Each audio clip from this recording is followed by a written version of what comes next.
the Crescent Australian Equity Fund has delivered a positive return of 10.4% compared to the Thomson Reuters Crescent Wealth Australian Islamic Index return of positive 8.4%.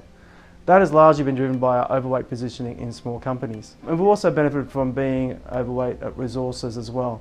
And this has been quite a good achievement considering that small caps as a whole have actually underperformed the broader market.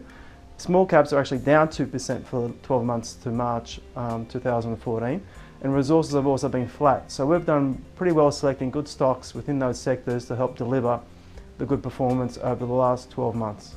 Retail sales have recovered in the last 6 months, largely due to the Reserve Bank of Australia lowering interest rates and trying to encourage a shift in growth from mining investment in Western Australia over to a more East Coast recovery led by housing and also retail sales.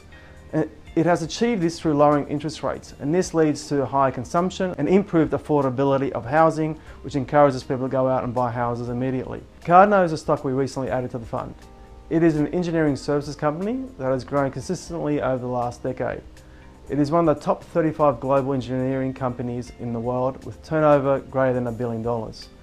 There was an opportunity during the month for us to actually take a position in the stock, where the company announced an acquisition in the US into the oil and gas space, at the same time raised equity at a discount to the prevailing share price. We also like the fact that it's exposed to environmental services, as well as the growing oil and gas sector in the US. So in the short term, how we see it for the Crescent Australian Equity Fund, we feel on our valuation there's 30% upside in the portfolio versus the broader Australian market of being about fair value or maybe slightly cheap with maybe 4% upside. We're overweight small caps and resources because that's where we see the valuation upside. And within small caps, we do like the companies exposed to the domestic cyclical recovery in Australia, whether it's retail sales or housing.